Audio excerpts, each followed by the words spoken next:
नमस्कार।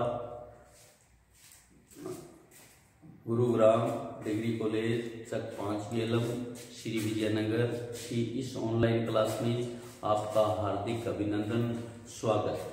मैं ओम प्रकाश मेहता आज आपको BA पार्ट सेकंड राजनीति विज्ञान,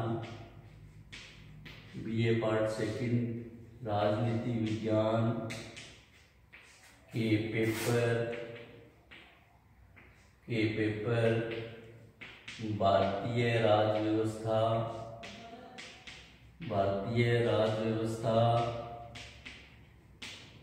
के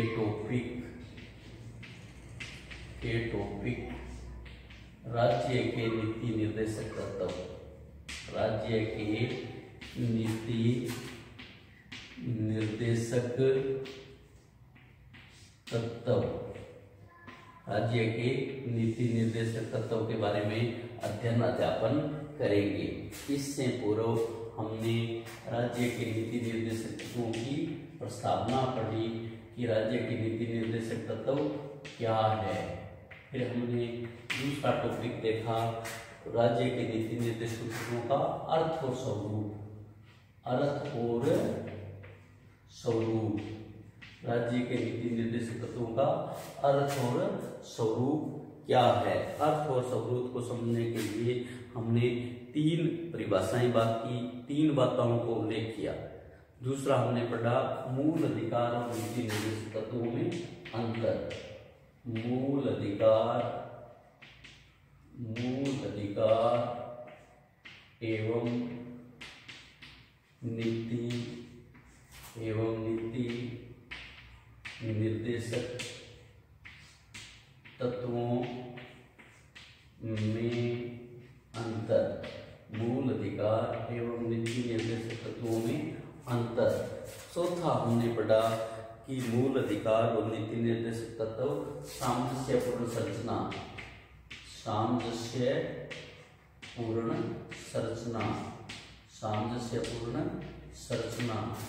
नेक्स्ट जो हमारा टॉपिक जो हमने अध्ययन अध्यापन किया करना है आज है वो नीति निर्देशक तत्व का उल्लेख भारतीय संविधान में कहाँ किया गया है, इस बारे में पढ़ना है। यानी नीति ये है पूर्व इसके बारे में पूर्व अध्ययन कर चुके हैं।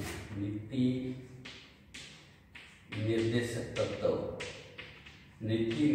तत्व कौन कौन से है तथा भारतीय संविधान में कहाँ उल्लेख किया गया है। नीति निर्देशक तत्व कौन कौन से है तथा भारतीय संविधान में कहाँ कहाँ इनका उल्लेख किया गया है।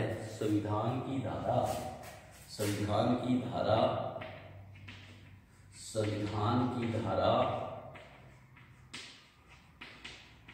38 से 51, संविधान की धारा 38 से 51 तक इनका उल्लेख किया गया है। संविधान की धारा 38 से 51 में इसका उल्लेख किया गया है। कौन कौन से मूल नीति निर्देशक तत्व है, भारतीय संविधान द्वारा किन नीति निर्देशक तत्वों का उल्लेख किया गया है, क्या क्या नीति निर्देशक तत्व है, इस बारे में हम देखते हैं। नंबर 1 आता है, नंबर 1 हमारा नीति निर्देशक तत्व है आर्थिक सुरक्षा संबंधी निर्देशक तत्व। आर्थिक सुरक्षा संबंधी निर्देशक तत्व। आर्थिक सुरक्षा संबंधी निर्देशक तत्व। आर्थिक सुरक्षा संबंधी तत्व कौन से हैं? देखो, भारतीय संविधान द्वारा समाजवादी लोक कल्याणकारी राज्य की अवधारणा की बात की गई है।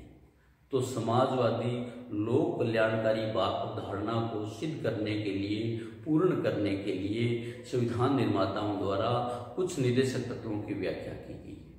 वो नीति निर्देशक तत्व हमारे संविधान की धारा 38 से 51 तक है। उन निर्देशक तत्वों में पहला आता है हमारा आर्थिक सुरक्षा संबंधी निर्देशक तत्व। आर्थिक सुरक्षा संबंधी निर्देशक तत्व संविधान निर्माताओं का उद्देश्य भारत में लोक कल्याणकारी राज्य की स्थापना करना था। इस दृष्टि से लोक कल्याणकारी राज्य तभी प्राप्त किया जा सकता है जब आर्थिक सुरक्षा तथा आर्थिक न्याय की व्यवस्था की जा सके। तो इस तत्व द्वारा आर्थिक सुरक्षा तथा आर्थिक न्याय की व्यवस्था की गई है। संविधान में इस तत्व का उल्लेख, संविधान में इस तत्व को समझाने का उल्लेख इस प्रकार किया गया है। किस प्रकार किया गया है? नंबर 1, राज्य प्रत्येक स्त्री पुरुष को समान रूप से जीविका के अवसर प्रदान करेगा। राज्य प्रत्येक स्त्री पुरुष को जीविका के लिए समान अवसर प्राप्त करेगा। दूसरा है, राज्य के जो भौतिक साधन है, जमीन जायदाद इस प्रकार के जो भौतिक साधन है, भौतिक साधनों में स्वामित्व और नियंत्रण की ऐसी व्यवस्था हो जिसमें अधिकतम सार्वजनिक हित हो, सभी लोगों का हित हो। तीसरा है, राज्य इस बात का ध्यान रखेगा कि संपत्ति और उत्पादन के साधनों का इस प्रकार का केंद्रीकरण न हो जिससे सार्वजनिक व्यवस्था है, सार्वजनिक हमारा हित है, उसको हानि हो। चौथा है, राज्य प्रत्येक नागरिक को, चाहे वह स्त्री है पुरुष है, समान कार्य के लिए समान वेतन देगा। ऐसा भारतीय संविधान में उल्लेख कर दिया गया है। नंबर 5, राज्य श्रमिक पुरुषों और स्त्रियों की स्वास्थ्य, शक्ति, बालकों की सुकुमार अवस्था का दुरुपयोग नहीं होने देगा। ये 5वां हमारा नीति निर्देशक तत्व है।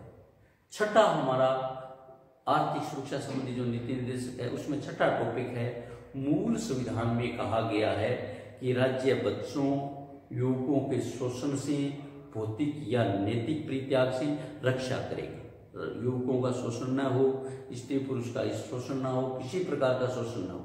42वें संविधान संशोधन में इसके द्वारा संशोधित किया गया है कि राज्य द्वारा बच्चों के स्वस्थ रूप से विकास के लिए अवसर और सुविधाएं प्रदान की जाए। राज्य स्वस्थ रूप से अवसर और सुविधाएं प्रदान करेगा, स्वतंत्रता की समान स्थिति प्रदान करेगा, बच्चों और युवकों के शोषण तथा भौतिक या नैतिक परित्याग की रक्षा की जाएगी। 7वां है, राज्य अपनी आर्थिक साधनों के अनुसार विकास की सीमाओं के भीतर प्रयास करेगा कि सभी नागरिकों को योग्यता के अनुसार रोजगार मिले, शिक्षा पा सके तथा बेकारी, बुढ़ापा, बीमारी, अंगहीनता में सार्वजनिक सहायता प्राप्त कर सके। 8वां है, राज्य ऐसा प्रयत्न करेगा कि व्यक्तियों को अपनी अनुकूल अवस्थाओं में कार्य करना पड़े तथा स्त्रियों को प्रस्तुत अवस्था में कार्य न करना पड़े। 9वां है, राज्य इस बात का प्रयत्न करेगा कि कृषि और उद्योग में लगे सभी मजदूरों को अपने जीवन निर्वाह के लिए यथोचित वेतन मिल सके, जीवन स्तर ऊपर उठ सके, वे अवकाश के समय उचित उपयोग कर सके, सामाजिक और सांस्कृतिक उन्नति का अवसर प्राप्त हो सके। नंबर 10 है, राज्य का कर्तव्य है कि गांव में व्यक्तिगत तथा सहकारी आधार पर कुटीर उद्योगों का प्रोत्साहन दें। 11वां है, वैज्ञानिक आधार पर कृषि का संचालन करना भी राज्य का कर्तव्य है। इसलिए भारत सरकार ने अलग अलग राज्यों में कृषि फार्मों की व्यवस्था की है। 12वां है, राज्य पशु पालन प्रणालियों का प्रचलन करेगा, गायों, बछड़ों तथा अन्य दुधारू और वाहक पशुओं के नस्ल सुधारने और उनके वध को रोकने का प्रयास करेगा।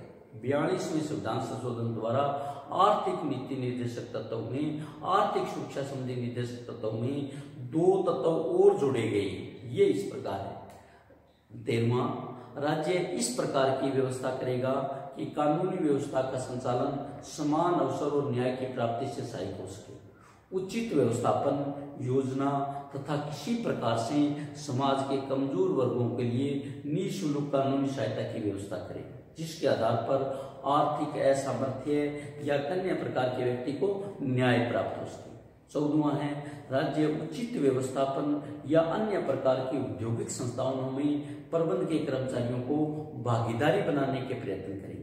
इस प्रकार से जो हमारा पहला जो पॉइंट है, आर्थिक सुरक्षा संबंधी निर्देशक तत्वों में 1 से 14 तत्व दिए गए हैं।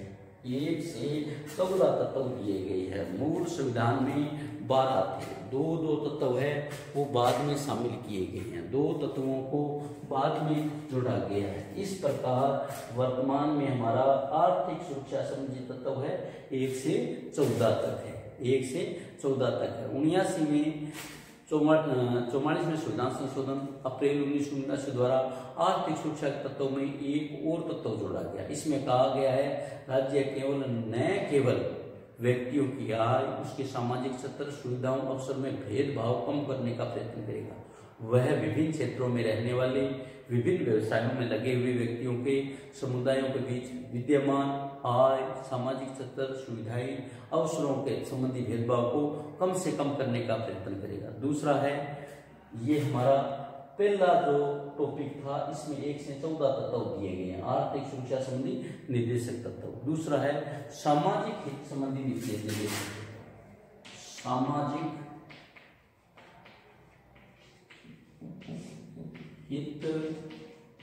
सामाजिक हित संबंधी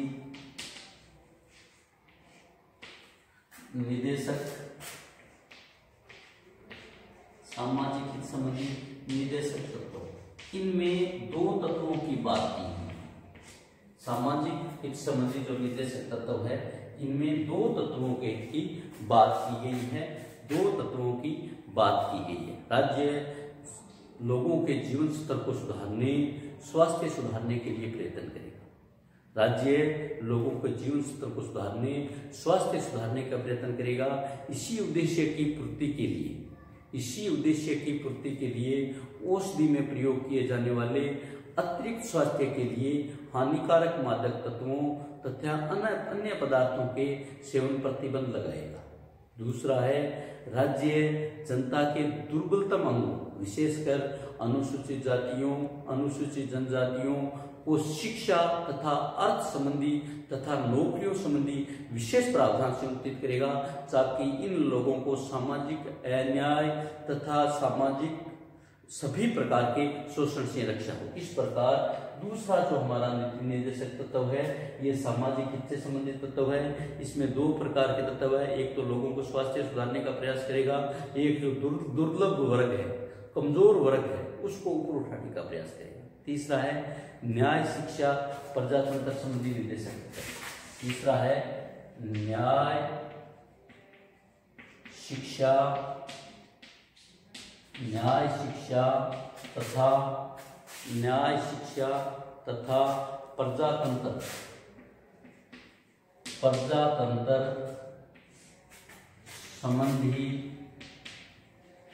प्रजातंत्र संबंधी निर्देशक तत्व। दूसरा जो हमारा तत्व है न्याय, शिक्षा तथा प्रजातंत्र संबंधी निर्देशक तत्व। तीसरा जो तत्व है न्याय, शिक्षा तथा प्रजातंत्र संबंधी निर्देशक तत्व है। इसमें 4 तत्वों की बात की गई है। इसमें 1 से 4 तत्व है, 1 से 4 तत्व है। 4 तत्व कौन कौन से हैं?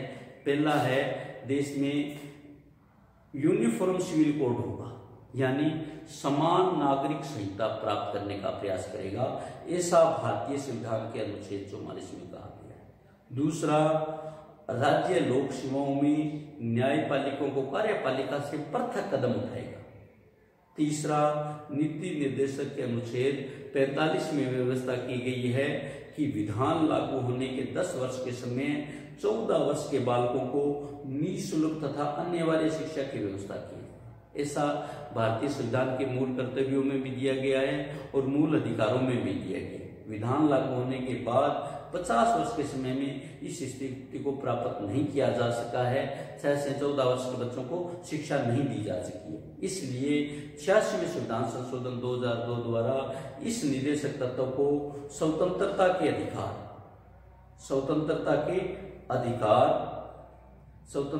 अधिकार के अंतर मूल अधिकार की स्थिति प्राप्त की गई।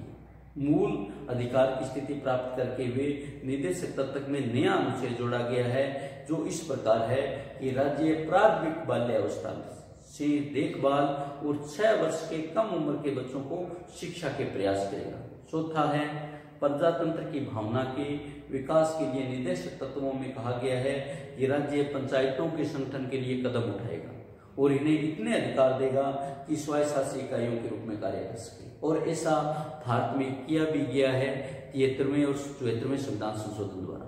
73वें संविधान संशोधन द्वारा ग्राम पंचायतों को स्थानीय स्वशासन को मजबूत किया गया। 74वें संविधान संशोधन द्वारा नगर पालिकाओं के प्रशासन को मजबूत किया गया। चौथा जो हमारा पॉइंट है नीति निर्देशक तत्व में, उसमें है प्राचीन स्मारकों की रक्षा संबंधी निर्देशक तत्व।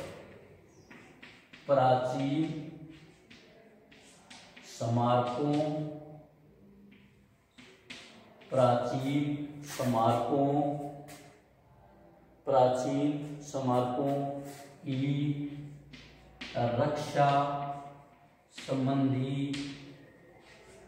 स्मारकों की रक्षा संबंधी निर्देशक तत्व। ये तत्व इस बात की व्यवस्था करता है, इस बात को सरकार को निर्देश देता है, इस बात को सरकार को दिशा निर्देश देता है कि हमें प्राचीन स्मारकों की रक्षा कैसे करनी है, हमें प्राचीन स्मारकों को कैसे उसकी रक्षा की जा सकती है। इसके लिए ये जो हमारा तत्व का पॉइंट है, इसमें यह कहा गया है कि इन तत्वों द्वारा नीति निर्देशक तत्वों द्वारा प्राचीन स्मारकों, कलात्मक महलों, स्थानों, राष्ट्रीय महत्व के भवनों की रक्षा का कार्य राज्य को सौंपा गया है। राज्य का कर्तव्य है, निश्चित किया गया है कि वो प्रत्येक स्मारक, कलात्मक, ऐतिहासिक रुचि के स्थानों जिसे संसद ने राष्ट्रीय महत्व का घोषित किया है, उनकी रक्षा करेगा। और 42वें संविधान संशोधन द्वारा में यह कहा गया है कि राज्य देश के पर्यावरण की रक्षा और उनके सुधार का प्रयत्न करेगा और राज्य के द्वारा वनों और वन्य जीवों की सुरक्षा के लिए प्रयास किया जाएगा। नंबर 5वां जो सरकार को निर्देशक तत्व देता है वो अंतर्राष्ट्रीय शांति और सुरक्षा संबंधी निर्देशक। अंतर्राष्ट्रीय शांति और सुरक्षा संबंधी निर्देशक तत्व। अंतर्राष्ट्रीय शांति और सुरक्षा संबंधी निर्देशक तत्व, ये भी भारतीय संविधान में उल्लेख किया गया है। 5वां जो पॉइंट है निर्देशक तत्वों का, इसके द्वारा हमारे देश में एक पुरानी धारणा है, एक पुराना संस्कृत श्लोक है, अय निच परो वेति गणना लघु चेतसा। यह हमारा है, यह पराया है, इसकी गणना छोटे चित्त वाले लोग करते हैं। वसुदेव कुटुंबकम, ये जो धारणा है ये बड़े लोग करते हैं।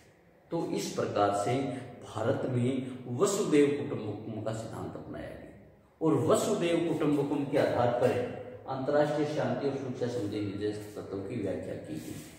और भारत ने हमेशा, हमारे देश का आदर्श सदैव ये रहा है, वसुदेव कुटुंबकम या सदैव शांति तथा जियो और जिए दो जीने दो के सिद्धांत को अपनाया है। इसी आदर्श द्वारा भारतीय संविधान निर्माताओं ने नीति निर्देशक के इस तत्व में इस प्रकार का व्याख्या की गई कि राज्य अंतर्राष्ट्रीय क्षेत्र के आदर्शों को लेकर चलने का प्रयत्न करेगा। अंतर्राष्ट्रीय क्षेत्र में शांति और सुरक्षा की बात करेगा। राज्य के बीच किसी प्रकार का न्याय हो तो सम्मानजनक समझौते की बात करेगा। राष्ट्रों के आपसी समझौतों को अंतर्राष्ट्रीय कानून संबंधी आदर करेगा। अंतर्राष्ट्रीय समझौतों को सुलझाने के लिए मध्यस्थता का कार्य करेगा। ऐसे 1 से 4 दिए गए, 4 तत्व इसमें दिए गए। इस प्रकार 5 टॉपिकों में हमारे निर्देशक तत्वों की व्याख्या की गई है। कुल 5 तत्वों द्वारा हमें निर्देशक तत्वों को समझाने का प्रयास किया गया है। तो एक बार अपने पुनः देख लेते हैं कि हमने नीति निर्देशक तत्वों को पूर्व में मीडियम प्रस्तावना, अर्थ समूह, मूल अधिकार व नीति निर्देशक तत्वों में अंतर और सामंजस्यपूर्ण संरचना मूल अधिकार के साथ, ऐसा हमने पूर्व में पढ़ लिया था। आज हमने नीति निर्देशों के बारे में किया था। नीति निर्देशक भारतीय संविधान द्वारा संविधान की धारा 58 से 51 तक दिया गया है। इसमें 5 प्रकार के नीति निर्देशक तत्व दिए गए। आर्थिक सुरक्षा